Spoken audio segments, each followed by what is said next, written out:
Pagkumpirma ni Bossing Vic Soto sa relasyon nila Alden Richards at Maine Mendoza.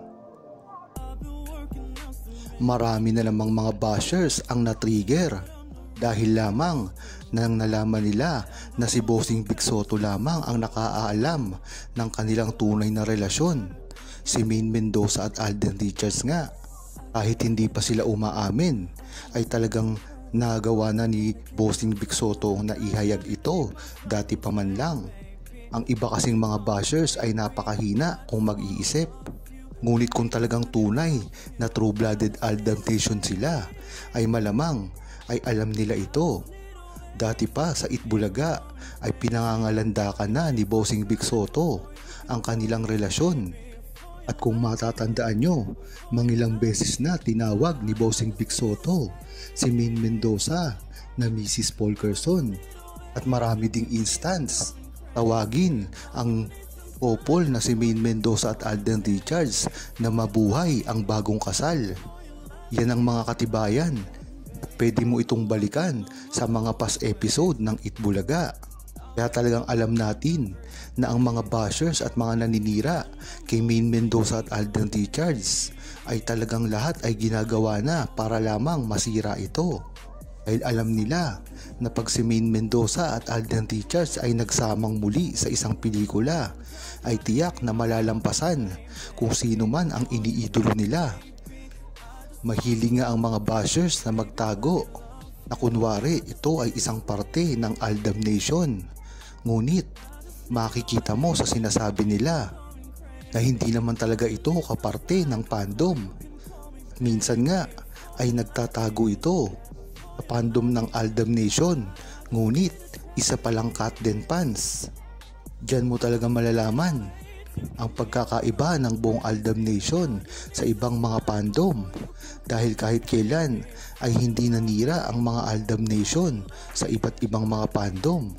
At kung mapapansin nyo, talagang nakapokus lang ang mga true-blooded Aldam Nation pagdating kay Maine Mendoza at Alden Richards, na kahit kailan ay hindi mapapantayan ng ilang mga fandom kahit saan pa sila at kahit kano pa kasikat ang kanilang mga iniidolo. Ayon kay Bench Magalang, napakaganda nga ng ginawa ni Alden Richards na pag-amin dati pa lamang sa mga interview kung ano talaga ang score at lagay ng relasyon nila ni Maine Mendoza. At dahil dito, hindi na ito maaalis pa. Maiisip ng mga tao kung gaano talaga kamahal ni Alden Richards si Maine Mendoza noon pa man, na hindi naman natin na alam na dininay ni Alden Richards. Kung matatandaan nyo, noong nagkaproblema ang Aldab ay kabi-kabila ang mga bash na tinamo ni Alden Richards na keso ginamit lang daw niya si Maine Mendoza para sa kasikatan niya. Matagal nagtimpi si Alden Richards at hindi ito nagsalita sa publiko. Ngunit netong mga araw lang na ito ay ipinaliwanag niya na talagang si Maine Mendoza ay isa niya talagang mahal. Kaya nga na naman ang mga bashers na naninira kay Maine Mendoza at Alden Richards, ang alam lang kasi nila ay sirain ang mga karir ni Maine Mendoza at Alden Richards at pabagsakin ito. Wala naman nakikitang mga pagbabago ang ginagawa nila, dahil hanggang ngayon tignan mo ang katayuan ni Maine Mendoza at Alden Richards. Si Alden Richards ngayon ay ang itinituring na blockbuster king, at si Maine Mendoza naman ay nananatili na multimedia queen. Diyan mo talaga malalaman na walang kwenta ang ginagawa nilang pambabash at paninira sa relasyon ni Maine Mendoza at Alden Richards, at nagkakamali sila dito dahil ito ay lumalakas pa hanggang ngayon. Kaya sana ay tigilan na nila si Maine Mendoza at Alden Richards dahil wala naman silang mapapala dito. Kung hindi nga lang dapat nagtatanggol ni Alden Richards ang kanyang sarili, bagamat napakarami ng pangbabash ang ginagawa sa kanila ni Maine Mendoza. Diyan mo talaga malalaman ang pagkamabait ni Alden Richards at hindi pinapatulan ang mga bashers, dahil alam niya na pag pinatulan niya ito ay wala namang magandang maidudulot sa kanya. Ang katibayan nga dito, hindi niya pinapansin ang mga bashers na ito at talagang tumatanaw pa rin siya ng malaking utang na loob sa Aldab Nation. Makita mo naman ang mga karir niya ngayon ay tuloy-tuloy pa rin na napakalakas. At hindi lang yon, talagang ito ay tuloy-tuloy pa at bigla pang lalakas. At sasagarin na ito ng buong Aldab Nation dahil pag nagsamang muli si Alden Richards at Maine Mendoza sa isang pelikula o proyekto ay tiyak gagawa naman ito ng isang world record na talagang hindi na kayang burahin sa history ng pelikula at ng buong Pilipinas.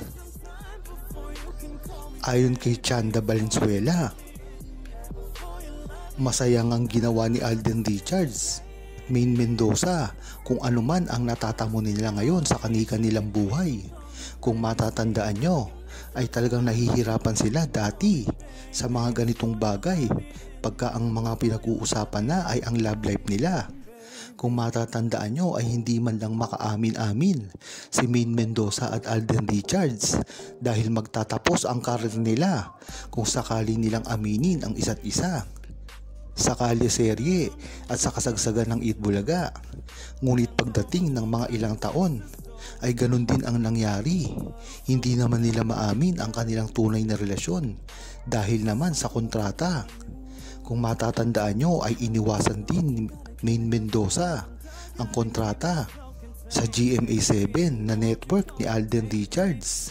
Siguro nga ay nakapag-isip-isip si Maine Mendoza na kung sakaling pupunta siya at pipirma siya at sasama siya sa GMA ay tiyak maipapartner siya sa iba. Ito ay nakasaad sa kanyang kontrata. Ngunit sa tingin ko ay nagkamali ng desisyon si Maine Mendoza doon dahil iniisip lang niya kung ano ang meron sila ni Alden Richards at hindi niya inisip na si Alden Richards ay nakapirma na rin sa kontrata na pagbabawal sa pagsisiwalat ng kanilang tunay na relasyon. Kaya kung ako ang tatanungin nyo, dapat ay nagsakripisyo na si Maine Mendoza at Alden Richards at nilagdaan na kontrata para magsama sila ni Alden Richards sa iisang network. Sa gayon ay hindi nagkaproblema ang dalawa at hanggang ngayon ay tuloy-tuloy ang pagsasama nila kahit pa natatambal sila sa iba't ibang mga partner. Ngunit ang maganda dito, tuloy-tuloy pa rin ang pagsasama nila on cam at off cam.